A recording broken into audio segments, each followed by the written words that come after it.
Good evening, and we welcome you all to the Warrior's Journey. And this special episode, we have with us Dr. Sanjeev Gulati, a nephrologist over 30 years of experience and the chairman of Fortis Institute of Renal Science and Transplant. And today, Doctor will be sharing with us his knowledge on the topic ABOI and swapping. And along with Dr. Sanjeev, I also have our very own kidney warrior, Mr. Harshit, who is a transplanted patient for the last 7 years. And may I request you, Doctor, to kindly take over, and followed by our Q&A session with Harshit and Dr. Sanjeev. Can you see my slides? मेरी slides दिख रही हैं? Yeah. Yes. हाँ जी. So जो topic मुझे दिया गया है वो ABO इनकम्पैटिबल और स्वैप किडनी ट्रांसप्लांट है. जैसे कि आप सब लोग जानते हैं कि transplant is the best treatment for and stage kidney disease. जो एंड स्टेज किडनी डिजीज है उसको कोई क्योर नहीं कर सकता है. आप संडे को टीवी में देखेंगे तो बहुत सारे ऐसे विज्ञापन आते हैं, बहुत सारे क्वैक्स क्लेम करते हैं, बट आई थिंक ये हम लोगों को सब, हमारा ये एक ड्यूटी बनती है कि हम सबको बताएं कि वो सब बिल्कुल गलत है. क्योंकि पिछले 30 साल से तो मैं ही प्रैक्टिस कर रहा हूँ और उससे पहले भी अराउंड नेफ्रोलॉजी की जो साइंस है it is about 70 years old. हमने तो आज तक देखा नहीं कि जो एंड स्टेज 5 किडनी डिजीज हो गई है कोई दवाइयों से ठीक हो सके. तो दो ही ट्रीटमेंट्स आपको उस समय आपकी लाइफ बचा सकती हैं, एक डायलिसिस और किडनी ट्रांसप्लांट. तो एक पहला बड़ा बेसिक सवाल है कि भाई इनमें से क्या करें, क्या डायलिसिस बेटर है या ट्रांसप्लांट बेटर है. तो अगर आप डायलिसिस पे जा रहे हैं तो हर साल लगभग 20-25% लोग बचते नहीं हैं. यानी आज अगर हम 100 लोगों का डायलिसिस एक दिन में शुरू करें तो साल के एंड में 25% सर्वाइव नहीं करेंगे, mainly because of infections and cardiac problems.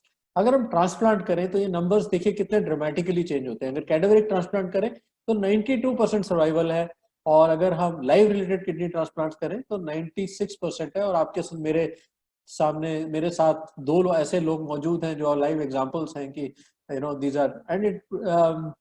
एक समय था कि बहुत डाउट था कि क्या डायबिटीज वाले पेशेंट्स को किडनी ट्रांसप्लांट करना भी चाहिए या नहीं. जब मैंने अपना नेफ्रोलॉजी कैरियर शुरू किया था, मुझे याद है 1990 में, तो हमें बड़ा डाउट था कि हम लोग बड़े डरते डरते बहुत पहला डायलिसिस वाले पेशेंट का किडनी ट्रांसप्लांट किया. लेकिन जैसे आप जानते हैं कि किडनी डिजीज का जो नंबर 1 कारण हमारी कंट्री में वो डायबिटिक किडनी डिजीज है. तो ये तो और एक अगर हम एक प्रोजेक्शन है कि अगर 30 से 40 साल का एक इंडिविजुअल अगर डायलिसिस पे रहे और वो नॉन डायबिटिक है तो मतलब 20 साल तक मैक्सिमम उसको चल सकता है. लेकिन जहां आपने ट्रांसप्लांट किया है तो कम से कम 31 साल, यानी सीधा 11 साल आपने ऐड किया. और अगर डायबिटिक पेशेंट है तो डायलिसिस में सर्वाइवल बहुत अच्छा नहीं है, केवल 8 साल. और माने ये डायलिसिस हम बात कर रहे हैं optimal dialysis done in the best settings 3 times a week with all मतलब बेस्ट प्रिकॉशंस, जो हमारी कंट्री में बहुत कम देखने को मिलता है. तो इसलिए हमारे कंट्री के जो सर्वाइवल्स हैं वो तो बहुत कम है. लेकिन जहाँ ट्रांसप्लांट किया तो ये सर्वाइवल एटलीस्ट 25 साल तक चला जाता है, हो सकता है ज़्यादा भी हो, और हमारे पास पेशेंट्स हैं जो इससे लंबे भी चल रहे हैं. तो ट्रांसप्लांट हमारे देश के लिए नया नहीं है. हमारे अगर आप शास्त्रों में जाएं तो हम जानते हैं कि लॉर्ड शिवा ने सबसे पहले गणेश जी का हेड ट्रांसप्लांट किया था जब उन्होंने एक गुस्से में आके उनका सर काट दिया था, तो एक एलिफेंट का सर लगा दिया था. और it offers the best improvement in quality of life and patient survival. और हमारा गोल रहता है कि रिजेक्शन ना हो, कॉम्प्लिकेशंस ना हो, और ग्राफ्ट सर्वाइवल, किडनी का सर्वाइवल लंबे से लंबे रहे. तो ये एक ओवरऑल गाइडिंग प्रिंसिपल्स होते हैं ट्रांसप्लांट के. तो कैसे सिलेक्ट करते हैं बिफोर, जैसे कि हम before we talk about ABO incompatible या किडनी स्वैप, थोड़ा जनरल प्रिंसिपल्स में आप सबों के साथ डिस्कस करूंगा.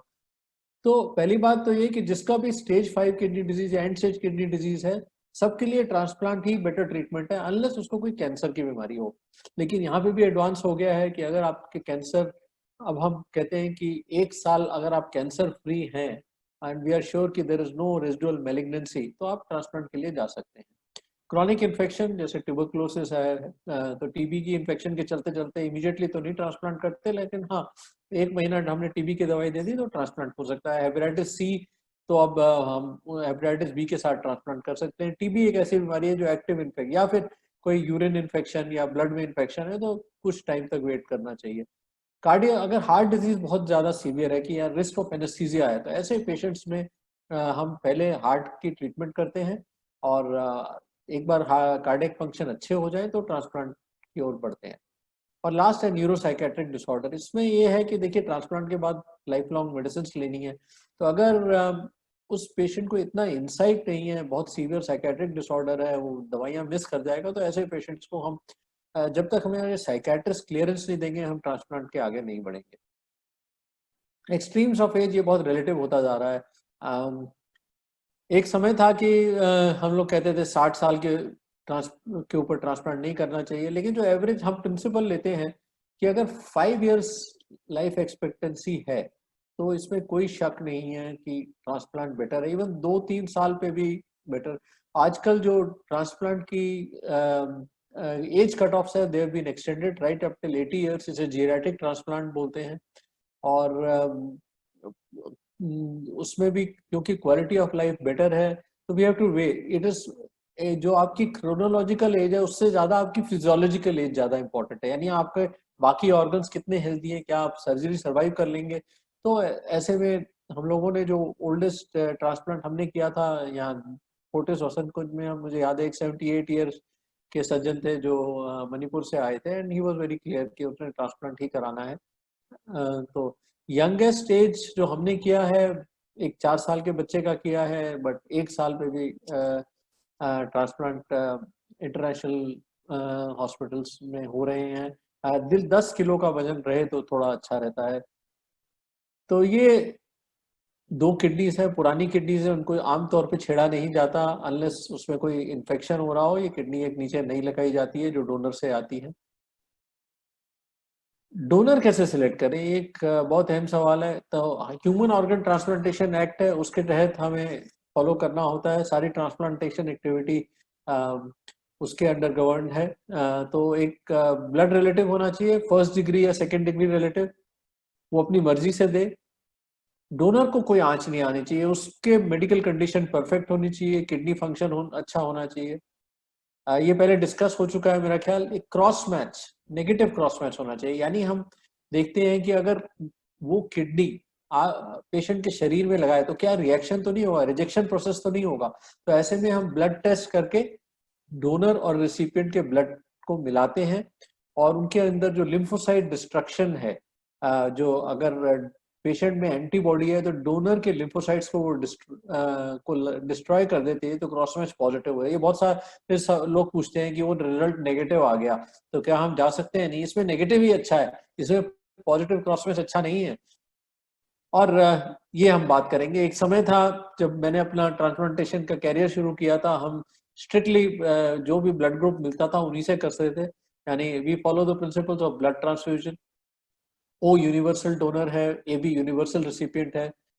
लेकिन अब ये बैरियर टूट चुका है हमारे, जैसे से एडवांस हुए एचएलए आइडेंटिकल या हैप्लो आइडेंटिकल। शुरुआत में जो पहला ट्रांसप्लांट हुआ था, जैसे आप लोग सब जानते हैं, आइडेंटिकल ट्विंस में हुआ था, लेकिन जैसे जैसे दवाइयों की अवेलेबिलिटी बढ़ी, न्यूअर मेडिसिन केम अराउंड, तो अब HLA matching is not important.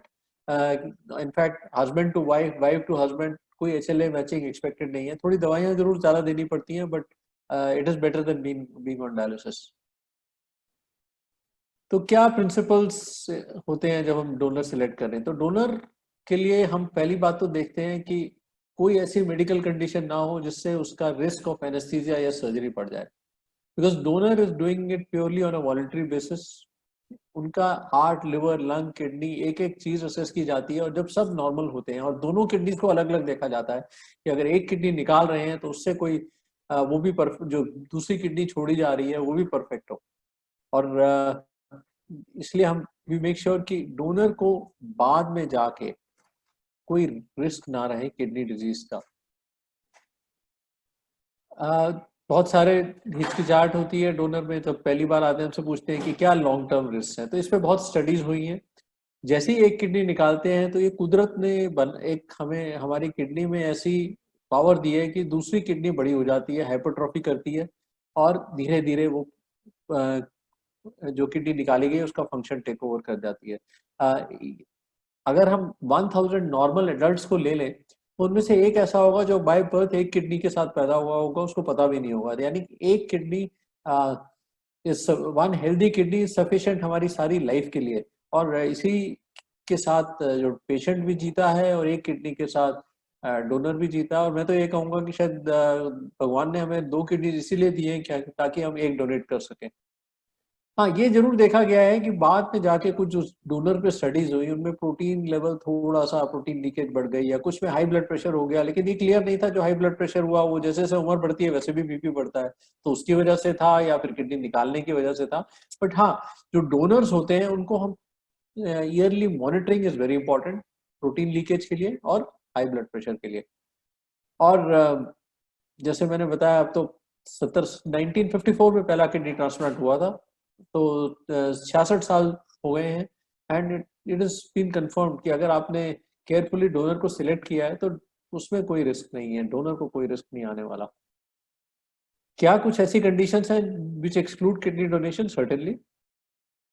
अगर पेशेंट को किडनी डिजीज निकल आई तो फिर तो सवाल ही नहीं है कि अगर एक किडनी में कोई इन्फेक्शन आ गया, कोई स्कारिंग आ गई है तो हम बिल्कुल नहीं छेड़ते। रीनल स्टोन डिजीज एक टाइम था जब हम एक्सक्लूड करते थे, लेकिन आजकल अगर और कोई डोनर नहीं है तो किडनी स्टोन अगर वाली किडनी, जिस किडनी में स्टोन है, हम पहले उस स्टोन को निकाल के फिर लगा देते हैं। जो बेटर किडनी है always stage with the donor.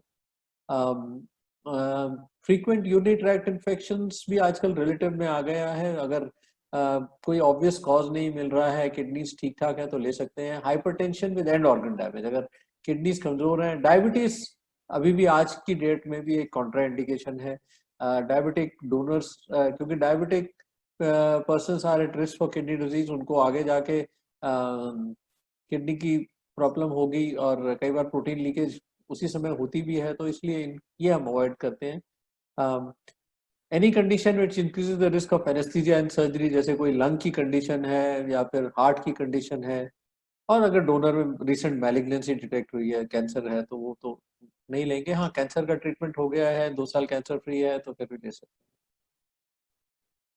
अब ये देख नेक्स्ट सवाल आता है कि मैं क्या मैचिंग करनी चाहिए डोनर और रिसिपिएंट की। एक तो होती है टिश्यू टाइपिंग।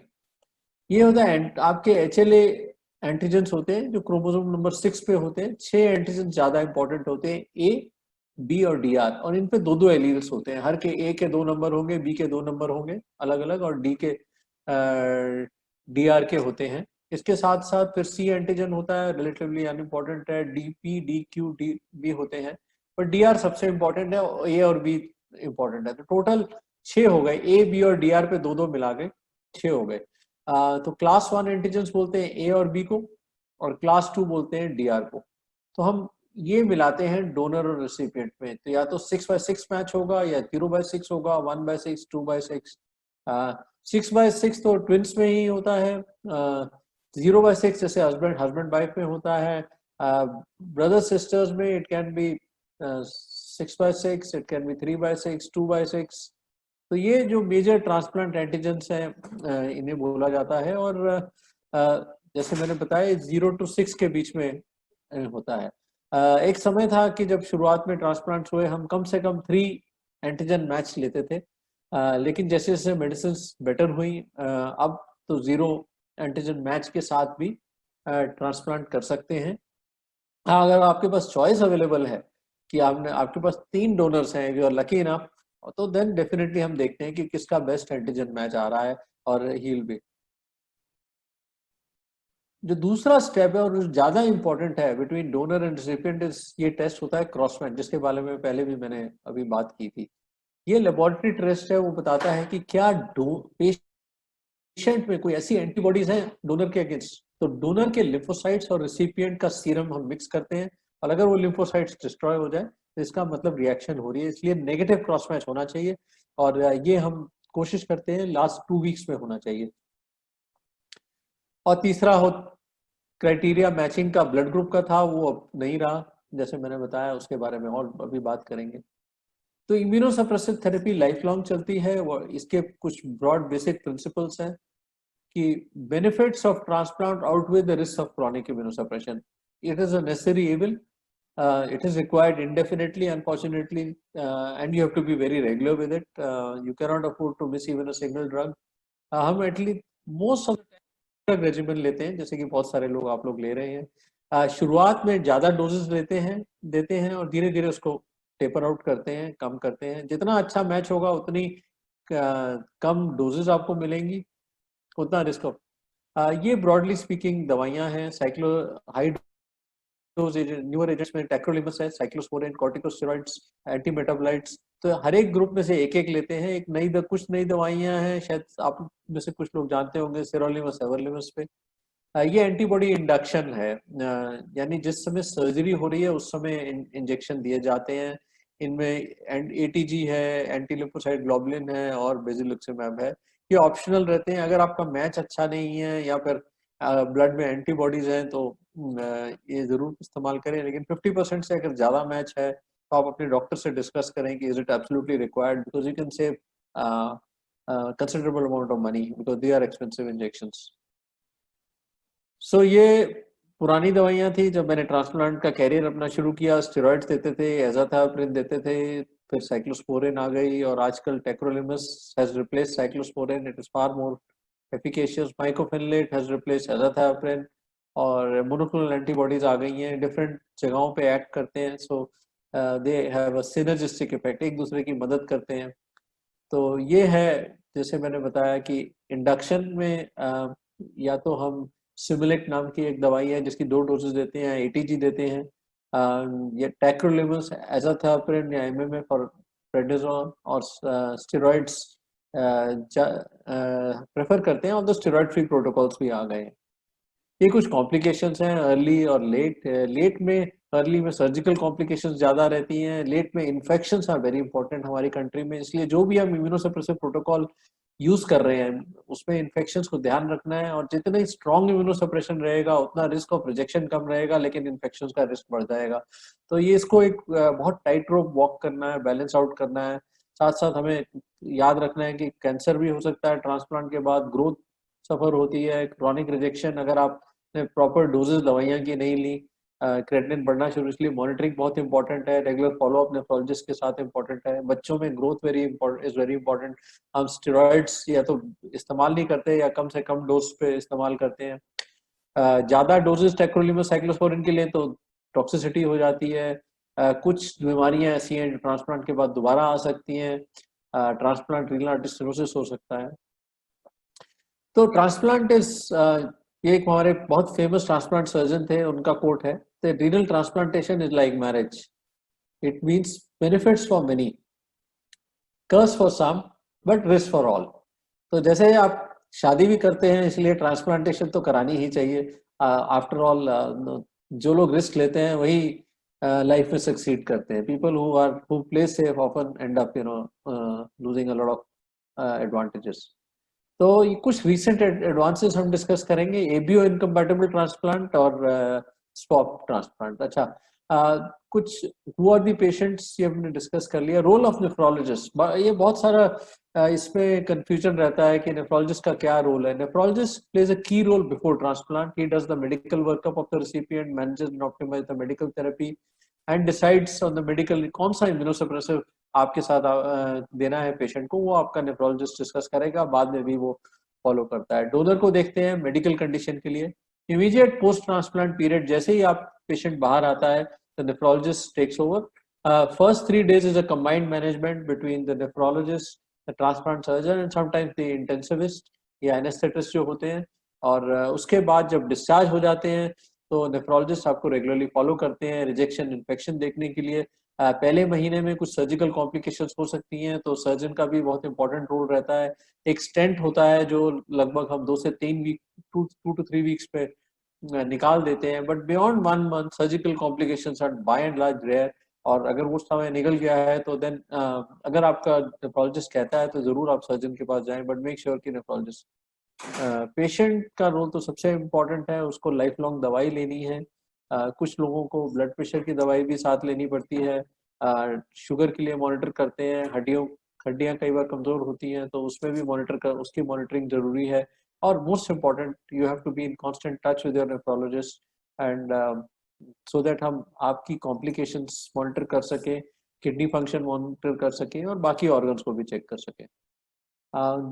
कितनी देर तक ट्रांसप्लांट सेंटर में रहे? जनरली एटलीस्ट 1 मंथ, और शुरू में ज़्यादा एक्सटेंसिव फॉलोअप होता है। देर आफ्टर 3 महीने के बाद वंस अ मंथली फॉलोअप है। और उसके बाद तो ये बैरियर्स हैं ट्रांसप्लांट सक्सेस के। एक तो हिस्टोकम्पैटिबिलिटी एंटीजेंस होते हैं, एक मेजर होते हैं, एक माइनर एंटीजेंस होते हैं, जैसे जो हमने डिस्कस किए। ब्लड ग्रुप एंटीजेंस होते हैं। और अब हम मूव कर रहे हैं जीरो ट्रांसप्लांटेशन के तरफ, यानी जो एनिमल्स पे रिसर्च चल रही है, क्योंकि ऑर्गन शॉर्टेज बहुत ज्यादा है। तो क्या हम एनिमल्स की किडनी लगा, आने वाले दिनों में आई एम श्योर ये संभव होगा, लेकिन अभी अगले 5 साल में तो ऐसा कुछ होता दिख नहीं रहा है। तो ऐसे में हमें देखना है कि जो एग्जिस्टिंग, क्योंकि शॉर्टेज बहुत है आजकल, स्मॉल फैमिली नॉर्म है, साथ साथ उसी फैमिली में अगर डायबिटीज चल रही है तो बहुत आपके फर्स्ट डिग्री रिलेटिव्स कई बार डायबिटीज की वजह से नहीं दे सकते। तो इसीलिए ये एबीओ इनकम्पैटिबल ट्रांसप्लांट और स्वैप ट्रांसप्लांट्स 2 ऑप्शंस है। तो ये तो हो है principle of conventional kidney transplant. जैसे मैंने बताया कि ओ इज यूनिवर्सल डोनर, ए को दे सकता है, बी को दे सकता है, ए बी को दे सकता है। A can take from O and A, B can take from B और ओ, जो ब्लड डोनेशन के सिंपल टर्म्स और प्रिंसिपल्स हैं। और O unfortunately can receive a kidney only from O. This is conventional kidney transplant. अब ABO incompatible transplant में क्या किया जाता है? इसमें एक बहुत मेजर एडवांस आया है लास्ट फ्यू इयर्स में। तो ये जैसे सज्जन है, ये ओ ब्लड ग्रुप के हैं, तो इनके अगेंस्ट अगर हमने ए को भी डोनेट कर सकते हैं, लेकिन ए के अगेंस्ट इनके ब्लड में एंटीबॉडीज, हम क्या करते हैं कि इनको डिसेंसिटाइज कर देते हैं, यानी इनकी एंटीबॉडी रिमूव करते हैं, साथ साथ इम्यूनोमॉड्यूलेट करते हैं, यानी कुछ ऐसी दवाइयां देते हैं कि नई एंटीबॉडीज ना बने। और एंटीबॉडी लेवल धीरे धीरे हम निकालते हैं। प्लाज्मा फेरेसिस एक टेक्निक है। तो जब वो एंटीबॉडी लेवल एक क्रिटिकल लेवल के नीचे आ जाती है, ट्रांसप्लांट कर दिया जाता है। तो ये एबीओ इनकम्पैटिबल ट्रांसप्लांट की हिस्ट्री है। 1995 में पहला अटेम्प्ट किया गया, बहुत उस समय एक्सपीरियंस नहीं था। तो आपने देखा कि 10 में से 8 तो किडनीज फेल हो गई। 1987 में देखा गया कि ए ब्लड ग्रुप 2 टाइप का होता है, A2 और A1। तो A2 वाला जो है उसके अगेंस्ट एंटीबॉडीज कमजोर होती है, तो ये सक्सेसफुली ट्रांसप्लांट दे सकते हैं ओ ब्लड ग्रुप को। 1987 में डिसेंसिटाइजेशन यानी शुरू हुआ कि भाई कैसे हम इसमें Japan is the world leader. और तब डिसेंसिटाइजेशन से उन्होंने देखा कि 75% 1 ईयर सर्वाइवल आ गया था, which is remarkable for ABO incompatible transplant. और जैसे जैसे नई नई दवाइयां आई तो ये एक्सपीरियंस और इम्प्रूव हुआ। जापान में 2003 से इट इज रूटीन। इनके 14% ट्रांसप्लांट्स एबीओ इनकम्पैटिबल ट्रांसप्लांट्स हैं, और उनके जो सर्वाइवल्स हैं they are the best in the world. 1 year is 97%, 5 year is 89% and 10 year is 59%। बाकी कंट्रीज के सर्वाइवल्स उतने अब उसका अप्रोच कर रहे हैं, बिकॉज इन्होंने लेट स्टार्ट किया, बट अभी definitely these are survivals seen in Japan only. तो इसमें प्रिंसिपल्स में होता है प्री फॉर्म्ड एंटीबॉडीज आपने निकालनी है। ये प्लाज्मा फेरेसिस से निकाला जाता है, या फिर एक कॉलम्स होते हैं ग्लाइकोसॉल कॉलम्स। अगर एंटीबॉडी लेवल ज्यादा है तो we have to use this columns. इनकी कॉस्ट बहुत ज्यादा है इंडिया में। This is they are to imported from Sweden. और हम एंटीबॉडीज मेजर करते हैं 1:16 या 1:8 तक जब आ जाए तो हम ट्रांसप्लांट करते हैं। साथ ही साथ एंटीबॉडी दोबारा ना बने उसके लिए रिटुक्सिमैब नाम का इंजेक्शन लगभग 7 to 10 डेज पहले दिया जाता है। इंट्रावीनस इम्यूनोग्लोबुलिन्स देते हैं, और साथ ही इंडक्शन में बेसिलुक्सिमैब या सिमिलैक देते हैं, टेक्रोलिमस, माइक्रोफिनलेट, स्टेरॉइड जैसे सबको दिया जाता है। तो रिजेक्शन का डेफिनेटली रिस्क रहता है 10 to 30%। Average risk in a normal transplant is about 10 to 15%, so definitely it is about twice higher. Tolerance हो सकती है, that is what we aim for, कि कोई एंटीबॉडी बने ना। एक अकोमोडेशन होती है जिसमें एंटीबॉडीज ट्रांसप्लांट में आके बैठ जाती है, में रिजेक्शन नहीं होता। ये 3 रिस्पॉन्सेस होते हैं। तो इसमें हम पहले पेशेंट फैमिली को काउंसिल करते हैं अबाउट द रिस्क, उनका कंसेंट लेते हैं, लॉजिस्टिक्स सारे ब्लड बैंक के साथ प्लाज्मा फेरेसिस सेटअप करते हैं, कोऑर्डिनेशन करते हैं, वैक्सीनेशन इंपॉर्टेंट होती हैं। जैसे मैंने बताया कि ऑल वैक्सीनेशन, क्योंकि रिस्क ऑफ इन्फेक्शन डेफिनेटली ज़्यादा रहेगा, ज़्यादा इम्यूनोसप्रेशन दे रहे हैं। साथ ही साथ ये प्लाज्मा फेरेसिस करते हैं, उससे भी एंटीबॉडीज बॉडी की निकलती है, तो इन्फेक्शन का रिस्क उससे भी बढ़ता है। Rituximab 7 to 10 days before, tac, माइक्रोसेलेट, स्टेरॉइड्स, बाकी तो ऑलमोस्ट सिमिलर रहता है, बट ये स्टेप आपका बिल्कुल डिफरेंट होता है, और यहाँ भी वैक्सीनेशन और ये प्लाज्मा फेरेसिस का स्टेप अलग है। तो ये मैं एक एक्चुअल पेशेंट के बारे में बताऊंगा कि जो 54 ईयर्स के थे, टाइप 2 डायबिटीज, उनका वैस्कुलर एक्सेस अच्छा नहीं था, डायलिसिस टॉलरेट नहीं कर रहे थे, लंग्स में पानी था, हार्ट के आसपास भी पानी था, ब्लड ग्रुप ओ था, और बहुत ज़्यादा ऑप्शन नहीं थी। डोनर उनकी वाइफ ही थी, उसके अलावा कोई और डोनर नहीं थी। डोनर की एंटीबॉडी टीटर्स भी काफ़ी हाई थी, 512। कई सेंटर्स 256 से ऊपर नहीं जाते, लेकिन इन केस में क्योंकि पेशेंट ने रिस्क एक्सेप्ट किया, तो हमने वो एक्सेप्ट किया उनको और चांस लिया। तो हमने इनको रिटुक्सिमैब लगाया, जैसे मैंने पहले बताया, और ये टेक्रोलिमस माइक्रोफिनलेट 14 दिन पहले शुरू कर दिया, अनलाइक अदर्स। इस पेशेंट में हमें ग्लाइकोसॉर्ब, क्योंकि एंटीबॉडी लेवल्स हाई थी, ये ग्लाइकोसॉर्ब कॉलम्स किए और एक प्लाज्मा फेरेसिस भी किया। कॉस्ट डेफिनेटली इससे बढ़ जाती है। सो कॉस्ट बहुत बार हमसे पूछा जाता है कि कॉस्ट कितनी है एबीओ इनकम्पैटिबल ट्रांसप्लांट की। तो cost is directly proportional to your level of antibody. So इसलिए जब तक एंटीबॉडी लेवल नापी नहीं जाएगी, हम आपको कॉस्ट का एस्टिमेट नहीं दे सकते। जितने ज्यादा प्लाज्मा फेरेसिस करना है या ग्लाइकोसॉर्ब करना है, उतनी कॉस्ट बढ़ जाएगी। तो ये उनके एंटीबॉडी टीटर्स थे। 128 से धीरे 32 आए, फिर रिबाउंड करके 64 पे, फिर 16 आए, फिर 8, 16, और जैसे ही 16 आए हम लोगों ने एक प्लाज्मा एक्सचेंज किया, 4 पे ले आए। ये 2012 का था ट्रांसप्लांट, तो वी वर एक्स्ट्रा कॉशियस। तो हम जैसे ही 4 पे आए तो हमने ट्रांसप्लांट किया। उसके बाद भी 2 ट्रांसप्लांट प्लाज्मा फेरेसिस उसके बाद भी किए, और 7वें दिन डिस्चार्ज कर दिया था। क्रेटिनिन बिल्कुल नॉर्मल रहा, we were lucky and it is done well.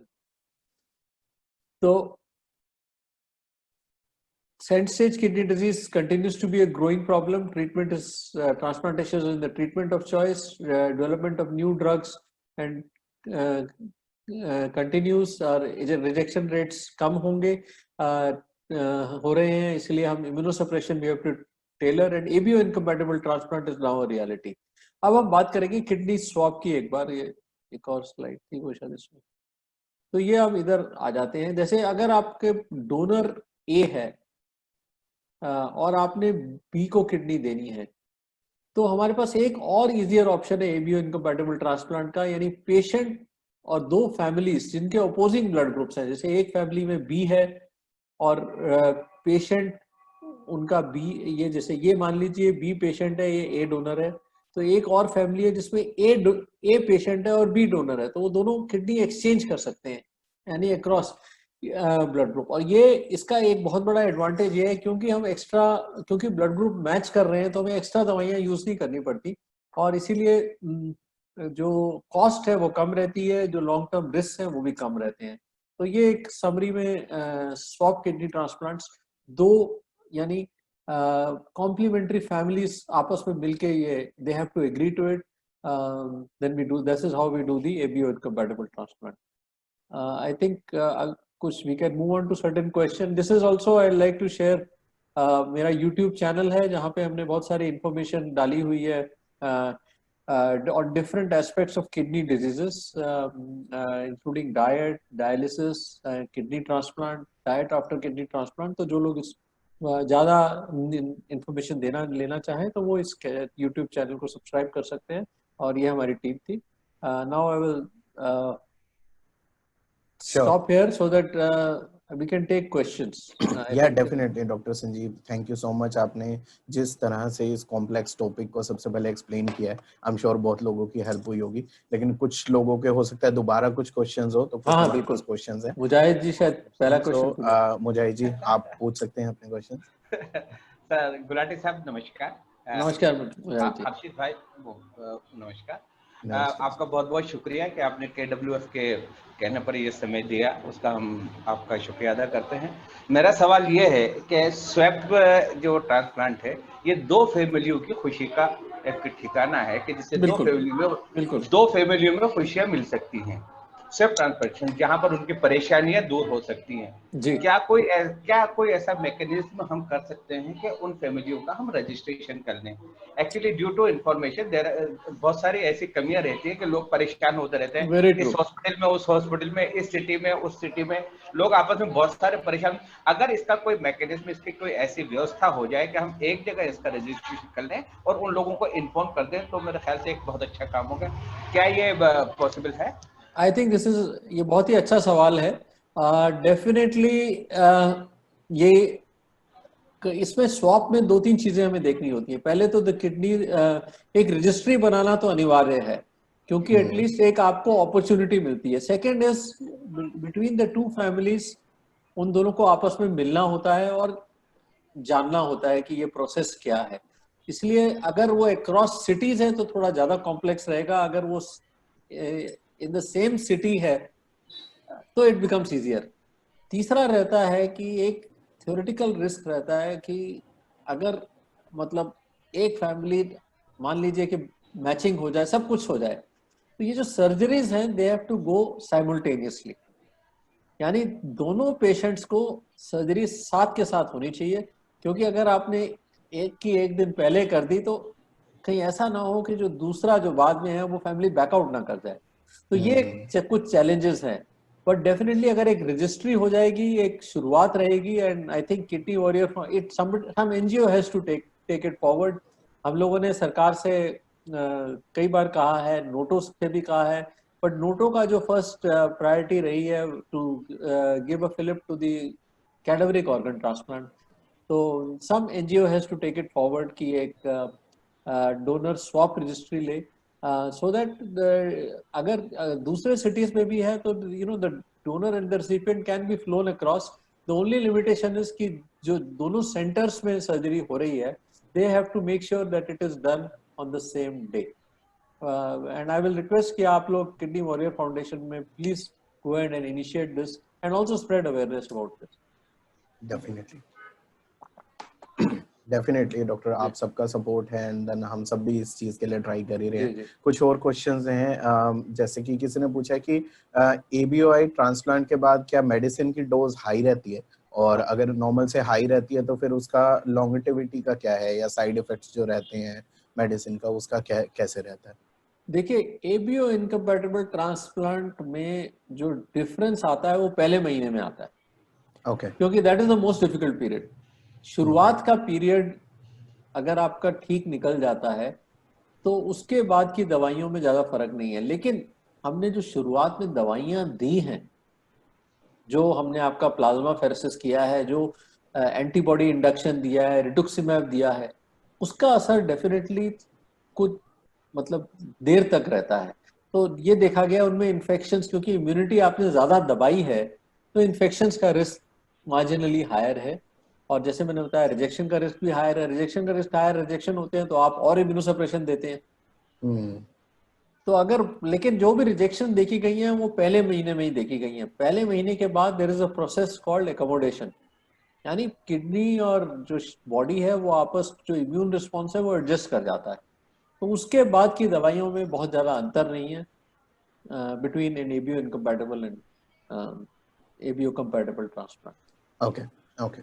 तो कुछ लोग ये भी पूछ रहे हैं कि what is the success rate of ABOI? हाँ बिल्कुल, बहुत अच्छा। तो नॉर्मल ट्रांसप्लांट का जो सक्सेस रेट है, one immediate success rate is 99%, and 1 year success rates most centres, जो लोग मतलब रीजनेबल नंबर ऑफ ट्रांसप्लांट्स कर रहे हैं, they are close to about 95%। अच्छा, जापान में तो एबीओ इनकम्पैटिबल का सक्सेस रेट 96% पे, क्योंकि अच्छा। उन लोगों का ओवर द इयर्स इतना अच्छा एक्सपीरियंस बिल्डअप हो गया है, थोड़ा नॉर्मल वे में उनका ये स्ट्रीमलाइन हो गया है। तो they have the best results in the world. बाकी लोगों ने भी कोशिश की है जापान के ट्रांसप्लांट्स को दिस थिंग, लेकिन मेरा अपना मानना है अगर हम सारा इंडिया में एवरेज लें तो हमारा 5% लोअर तो है ही। हम 96 तो अभी हमारे एक्सपीरियंस में नहीं है। We are varying between somewhere between 85 to 90%। Okay. Definitely थोड़ी सी हायर है हमारे पेशेंट्स में। तो बट आपने उसको नॉर्मल ट्रांसप्लांट से कंपेयर नहीं करना है इसमें, क्योंकि इसमें कोई डाउट ही नहीं है कि अगर आपका सेम ब्लड ग्रुप से मिल रहा है तो आपने तो वही आप ये नहीं कहेंगे कि भाई मेरा तो मैं तो एबीओ इनकम्पैटिबल ट्रांसप्लांट कराऊंगा जब मेरे पास ब्लड ग्रुप मैच डोनर है। हम तो कहते हैं कि स्वैप कराइए रादर देन गोइंग फॉर। तो हमारा जो कंपैरिजन होना चाहिए डायलिसिस से होना चाहिए। और मैंने आपको बता दिया शुरू में कि डायलिसिस में survivals we are talking about 75% survival at 1 year, और जहां 5 साल पे जाएं तो सर्वाइवल इज जस्ट 20%। और 5 साल पे kidney transplant survival, the average survivals in our country are anywhere between 70 to 80%। तो बहुत सारे लोग ये बात सोच के हिचकिचाते हैं कि नहीं ये तो जी सक्सेस रेट कम है नॉर्मल ट्रांसप्लांट से, हम तो लेकिन हाँ आपके पास नॉर्मल ट्रांसप्लांट की ऑप्शन है, प्लीज गो हेड। और better ways I would still suggest, जैसे मुजाहिद जी ने कहा कि हम we should promote swap kidney transplants because उसमें कॉस्ट भी कम है और रिस्क भी कम है, दोनों चीजें कम है। डेफिनेटली, और उसमें सबका फायदा हो रहा है, दो फैमिलीज आपस में एक तो तरीके से, बिल्कुल बिल्कुल, और वो नोबल कॉज है, वो नोबल कॉज है, दो फैमिलीज जुड़ जाती हैं आपस में, जुड़ जाती है। Right, they become one family together. Yeah very true. Right. Someone is asking, is ABO incompatibility in cadaver donor kidney allograft? हाँ जी, देखिए कैडेवर में भी कर सकते हैं, लेकिन उसके जो लॉज बनाए गए हैं नोटों ने, उसमें बड़ा क्लियर कट है कि जो ऑप्शन दी गई है सेम ब्लड ग्रुप को दी जाती है। अच्छा, जो सेम ब्लड ग्रुप वाली, पहले ही उसमें कई क्राइटेरिया उन्होंने लिए हैं, लेकिन as per the law we can not give it across blood groups. तो सेम जिसके पास सेम ब्लड ग्रुप, जिस सेंटर के पास सेम ब्लड ग्रुप वाला पेशेंट होता है, वो कैडेवरिक किडनी उधर ही एलोकेट की जाती है। Okay okay. मुजाहिद जी, आपके पास हैं कुछ क्वेश्चंस? आप भी पूछ हाँ, रहे हैं कुछ? है हाँ, मेरे पास भी हैं। और फिर डॉक्टर साहब मेरा कुछ है, पर्सनल क्वेश्चन भी है और सबके लिए भी है जी। मैं ये पूछना चाहता हूँ आपसे कि कुछ मेडिसिन इसके अंदर आफ्टर ट्रांसप्लांट जो है, कुछ मेडिसिन बहुत महंगी होती है, लेकिन कुछ सालों बाद उसमें दूसरी मेडिसिन आ जाती है उसी चीज की जो उससे सस्ती होती है। से फॉर एग्जांपल मैं पेनग्राफ ले रहा हूँ, पेनग्राफ कॉस्ट के लिए थोड़ी महंगी होती है, लेकिन पेनग्राफ के साथ साथ एक दूसरी कंपनियों ने दूसरी दवा निकाल दी है इसी की, वो उससे सस्ती होती है, साल्ट वही होता है, सारी चीजें भी वो होती है। क्या हम वहाँ पर दवा चेंज कर सकते हैं? हाँ, बहुत ही इम्पोर्टेंट और लेकिन मुश्किल सवाल भी है। देखिए इसमें इसका जवाब हाँ और ना दोनों ही है।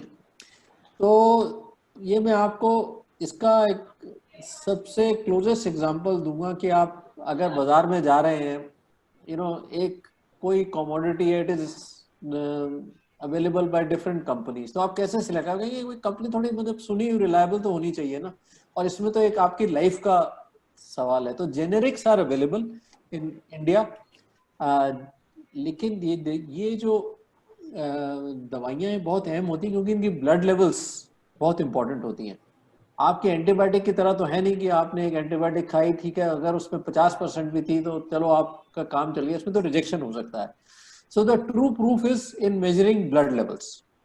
और मेरा एक बड़ा सीधा क्राइटेरिया है कि जो अच्छी कंपनी है, जो स्टैंडर्ड, जो वेल नोन कंपनीज हैं, आप उसी के साथ जाएं। जो इंडियन जेनेरिक्स बनाने वाली भी इंडिया में कुछ अच्छी कंपनीज हैं, जिनमें सिप्ला आता है या फिर इंटास आता है, जो पेनिशिया है, इधर और जेनेरिक कंपनीज। जो इनोवेटिव वाले हैं वो तो इंडिया में जैसे आई थिंक एस्टिलास है, जो प्रोग्राफ के नाम से बनाते हैं, that is very expensive, hardly anyone buy, we are already using generic.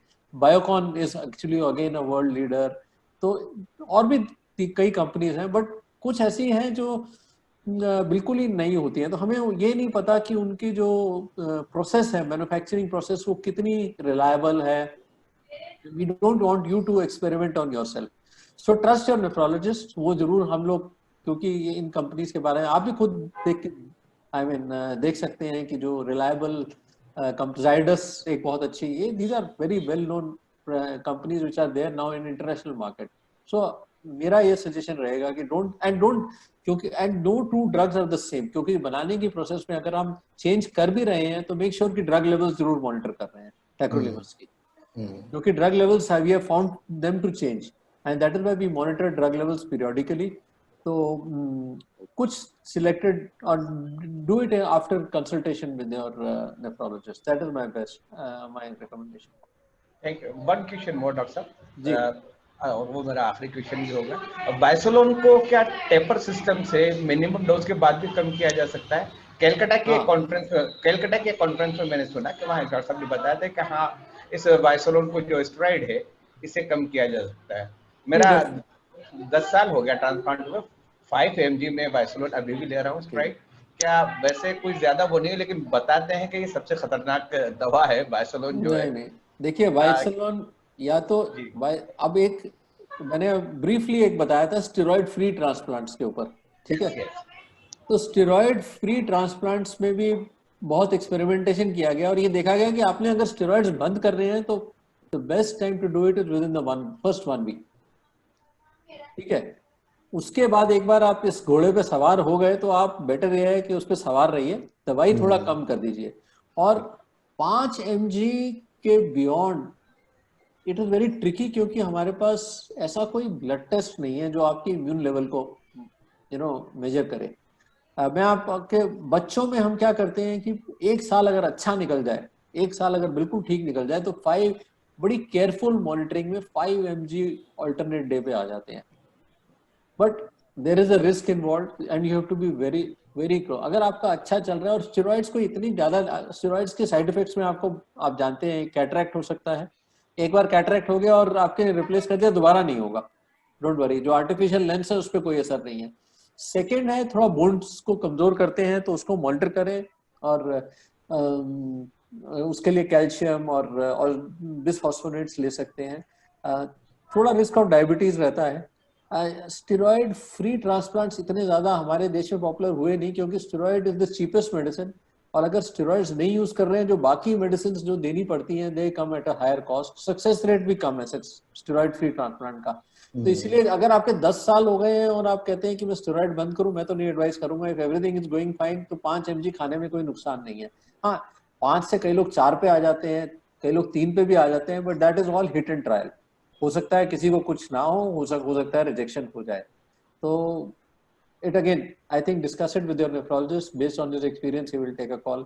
But हम लोग एज अ प्रैक्टिस 5 से नीचे नहीं जाते हैं क्योंकि एक एंटिटी होती है क्रॉनिक एंटीबॉडी मीडिएटेड रिजेक्शन, धीरे धीरे एंटीबॉडी बननी शुरू हो जाती है। तो और 5 पे हमारे बहुत सारे पेशेंट बड़े सालों तक चल रहे हैं without any problem. Thank you doctor साहब, थैंक यू वेरी मच। वही कुछ लोगों की डॉक्टर साहब कुछ स्पेसिफिक भी प्रॉब्लम्स होती हैं, जैसे अब कुछ पर्सनल मेरे पास कुछ क्वेश्चन हैं वो भी मैं रख रहा हूँ, वो इसी से रिलेटेड है कि वो कह रहे हैं 8 इयर्स हो गए हैं किडनी ट्रांसप्लांट को, लेकिन लास्ट 3 इयर्स से स्टमक प्रॉब्लम्स हैं और वेट 15 kg लूज हो गया। सो नहीं घट गया, तो ही इज सेइंग कि स्टेरॉइड टैबलेट को कम कर सकते हैं या स्टॉप कर सकते हैं। सो वो वही है कि रीजन देखना पड़ेगा सबसे पहले तो मेरे हिसाब से। हाँ नहीं, ये तो देखिए this has to be decided with nephrologist. अपने नेफ्रोलॉजिस्ट से बात करें और वो डिसाइड करेंगे कि आपकी दवाई को कम करना है, कितना कम करना है। वेट लॉस जनरली कोई ना कोई इन्फेक्शन की वजह से होता है, कई बार कैंसर की वजह से भी हो सकता है। किस वजह से वेट लॉस हो रहा है, सो detailed clinical evaluation is wanted. बिल्कुल। एक और क्वेश्चन है कि 5 साल पहले उनका ट्रांसप्लांट हुआ था सेम ब्लड ग्रुप से और अभी उनकी मेडिसिन एवरोलिमस एंड टेक्रोलिमस चल रही है। सो वो कह रहे हैं कि अभी भी उनकी डोज बहुत हाई है, मतलब सेम ट्रांसप्लांट था 5 इयर्स हो गए। सो क्या कर सकते हैं, उसके लिए इम्पैक्ट क्या रहेगा? जरूर अपने नेफ्रोलॉजिस्ट से कंसल्ट करें। Everolimus is a newer drug, chronic rejection कम करती है, एक्सपेंसिव मेडिसिन है, टेक्निकली थोड़ा चैलेंजिंग भी है, पर अगर यूज किए तो जरूर कोई रीजन पीछे रही हो तो please be upfront and discuss it with your nephrologist. Match अच्छा है तो can be switch over to something milder. Okay. एक क्वेश्चन है कि एबीओआई जो सक्सेस रेट है वो सिबलिंग्स में क्या ज्यादा अच्छा होता है, ऐसा कुछ है? नहीं, एबीओ हाँ, अगर डेफिनेटली अगर आपका एचएलए मैच पुअर है तो because you are adding another risk factor. जितना अच्छा एचएलए मैच रहेगा उतना थोड़ा सा रिस्क ऑफ क्योंकि रिजेक्शन एचएलए मिसमैच से भी होती है तो बेटर रहता है। ठीक है। एक एचएलए से रिलेटेड है, वो कह रहे हैं कि अगर रेसिपिएंट के 500 से ज्यादा एंटीजन्स हैं हाँ, तो एंटीबॉडीज, वो एंटीबॉडीज है, एंटीबॉडीज बोलते हैं इसे। एचएलए सेंसिटाइज पेशेंट बोलते हैं, सेंसिटाइज पेशेंट्स, ये एक और एडवांस आया है। तो जितनी एंटीबॉडीज कम रहेंगी उतना ज्यादा अच्छा है। 500 या 1000 से कम हम कुछ लगा 1000 भी कट ऑफ लेते हैं, लेकिन अगर मल्टीपल एंटीबॉडीज हैं और 1000 से ज्यादा हैं तो उनका प्लाज्माफेरेसिस और जो ABO इनकम्पैटिबल ट्रांसप्लांट में दवाइयां इस्तेमाल करते हैं वही उनमें भी इस्तेमाल करके ट्रांसप्लांट कर सकते हैं, अगर और कोई डोनर अवेलेबल नहीं है। अगर कोई बिना एंटीबॉडीज के डोनर अवेलेबल है, that is the first choice. Okay, great great. एक सर LSA के रिलेटेड क्वेश्चन है, single antigen bead assay test, what is this test and ये व्हाई? ल्यूमिनेक्स क्रॉस मैच बोलते हैं इसे। Okay. शायद लास्ट टाइम डिस्कस हुआ हो पिछले आपके जर्नल उसमें। हम कन्वेंशनली तो दो मेथड्स क्रॉस मैच के यूज करते हैं, एक CDC और एक फ्लो साइटोमेट्री। एक एडवांस क्रॉस मैच है जो हाई रिस्क पेशेंट्स में किया जाता है, जिसे हम ल्यूमिनेक्स क्रॉस मैच करते हैं। USA में तो हर एक पेशेंट में कर रहे हैं क्योंकि वहां तो सरकार फंड करती है, लेकिन it's a very expensive test. वो भी HLA 1 और क्लास 2, क्लास 1 क्लास 2 के लिए करना पड़ता है। I think each cost about रफली अराउंड 25-26,000, तो 50,000 का एक्स्ट्रा खर्चा है। तो ये आपके नेफ्रोलॉजिस्ट डिसाइड करते हैं कि क्या उसकी जरूरत है या नहीं, but that is a newer advance in cross matching technique. Right right. Sir एक क्वेश्चन है, I am quoting, I have developed avascular necrosis in hip joints due to steroids, is hip joint replacement possible post transplant? Absolutely absolutely. ये भी एक इसलिए steroid ये monitoring बहुत जरूरी है। जैसे मुजाहिद जी कह रहे थे, तो सबसे डरावनी कॉम्प्लिकेशन है वो यही है, बट बहुत रेयर है फॉर्चुनेटली। और इसमें ये भी देखा गया है कि ये कुछ लोगों को होती है और बड़ी कम डोज में हो जाती है, और कुछ को तो कितनी मर्जी डोज दे दो स्टेरॉइड्स की नहीं होती। हाँ, ये जैसे हाई डोज स्टेरॉइड्स पे रहेंगे तो थोड़ा रिस्क ज्यादा रहता है, बट हाँ, इसके replacement I think hip replacement is the answer to that. Okay, so अगर बाकियों के लिए जनरल मतलब जैसे इस चीज के लिए क्या टेस्ट होता है या किस तरीके से लोगों को केयरफुल रहना चाहिए? हाँ, एक बोन डेंसिटी टेस्ट होता है, वो ऑस्टियोपोरोसिस बताता है। और अगर आपको चलने में कहीं पेन हो रहा हो, हिप जॉइंट में, नी जॉइंट में पेन हो रहा हो, तो इमीडिएटली एक MRI करा लीजिए। अगर early stage of avascular necrosis हो रहा है तो हमारे पास बहुत अच्छी दवाइयां अवेलेबल है, और स्टेरॉइड्स डेफिनेटली कम कर देते हैं ऐसे पेशेंट्स में। एडवांस स्टेज में तो फिर रिप्लेसमेंट करना पड़ता है। Right right. एंड ट्रांसप्लांट अगर IgA पेशेंट्स हैं तो how many years the transplant last in IgA case? हाँ, देखिए IgA में रिकरेंस का रिस्क थोड़ा रहता है, लेकिन ग्राफ्ट लॉस स्टिल अनकॉमन है। ठीक है, तो बाकी डिजीजेस ज्यादा हैं, जो जैसे FSGS है, वो तो उसमें किडनी लॉस का ज्यादा रिस्क रहता है। IgA के जो एवरेज सर्वाइवल्स हैं बहुत ज्यादा डिफरेंट नहीं है, लेकिन जो रेगुलर ट्रांसप्लांट से हैं, थोड़ा सा प्रोटीन और यूरिन में रेड ब्लड सेल्स आ सकते हैं, और over long years but protein leakage होता है, तो मार्जिनली आई वुड से कम है, बट बहुत ज्यादा डिफरेंस नहीं है, 5% का फर्क मान लें। ठीक है, चलो अब सेशन के एंड में जाते हुए कुछ क्वेश्चन जो बहुत से लोगों के माइंड में आ रहा है वो मैं पूछूंगा। सर एक पर्सनल क्वेश्चन है उसमें कि वो कह रहे हैं AB नेगेटिव को स्वैप करना है और उनको A नेगेटिव चाहिए, सो ये उनका पर्सनल क्वेश्चन है। एंड एक पर्सन पूछ रहे हैं कि रूल्स क्या है स्वैप?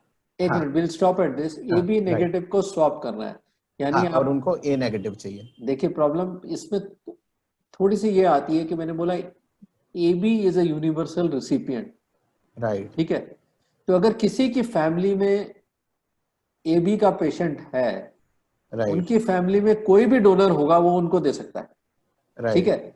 और अगर वो डोनर का मैच अच्छा है, यानी जैसे एंटीजन मैच अच्छा आ रहा है, तो वो कहेगा कि मैं एंटीजन मैच अपना क्यों फोरगो करूं। मान लीजिए फादर टू सन दे रहा है और उनके फादर इज A और AB इज द पेशेंट, और दूसरी फैमिली में AB डोनर है, फादर और सन में तो 50% मैच है, ठीक है। अगर वो दूसरी फैमिली से लेंगे तो एंटीजन मैच का रिस्क चांसेस बहुत कम रहते हैं। हाँ, जैसे हस्बैंड टू वाइफ है जिसमें मैच वैसे ही नहीं है, तो ऐसे केसेस में कोशिश की जा सकती है, लेकिन थोड़ी जागरूकता बढ़ानी पड़ेगी। हमने देखा है जो प्रैक्टिकल पॉसिबिलिटी स्वैप की रहती है, जो सबसे आसान रहती है, वो A और B ब्लड ग्रुप में रहती है। ओके। AB में लोग प्रेफर करते हैं अपनी फैमिली से ही लेना, और O का तो मैंने बताया कि आप स्वैप पॉसिबल ही नहीं है, वो तो O को ही देते हैं, क्योंकि O का जो डोनर है वो अपनी इज ए यूनिवर्सल डोनर, वो कहेगा कि मैं तो अपनी फैमिली में ही दे दूंगा।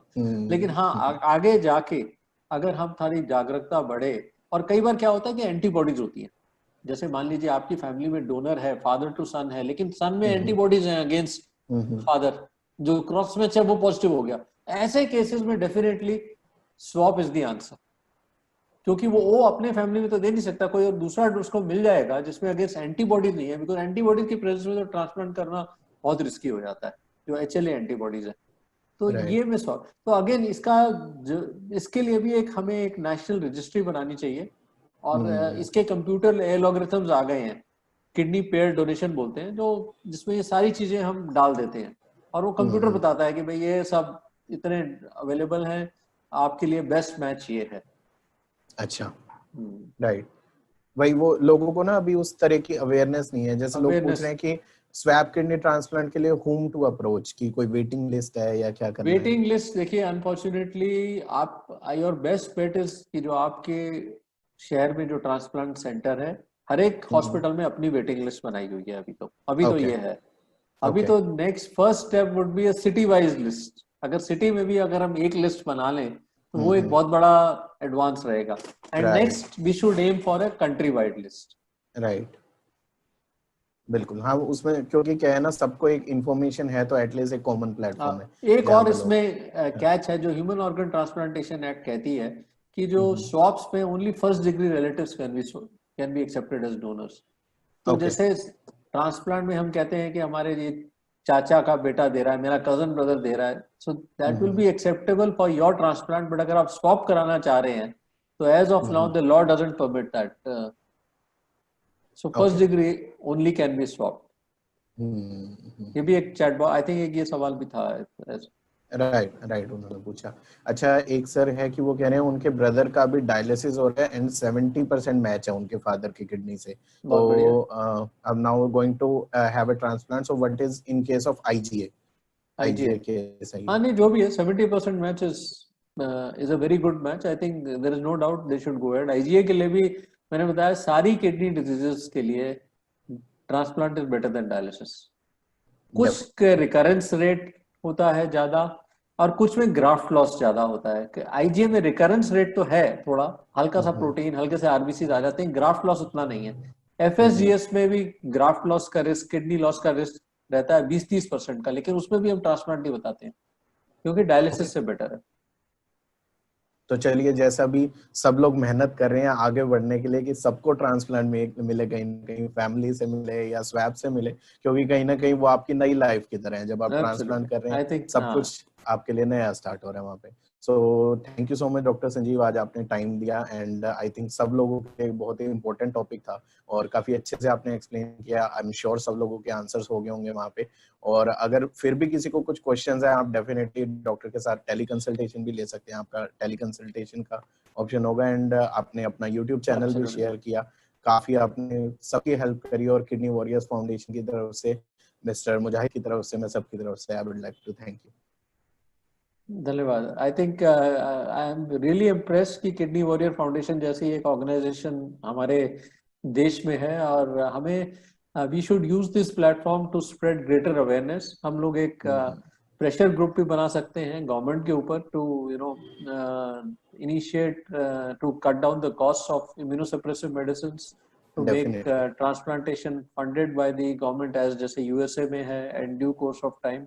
तो आई थिंक अगर सब लोग इकट्ठे हों तो there is lot more that can be achieved. Definitely sir, आप सबके सपोर्ट के साथ और हम सब तो लगे ही हुए हैं, डेफिनेटली ये पॉसिबल होगा। Thank you so much mister Mujahid, thank you so much doctor Sanjeev. Okay, नमस्कार।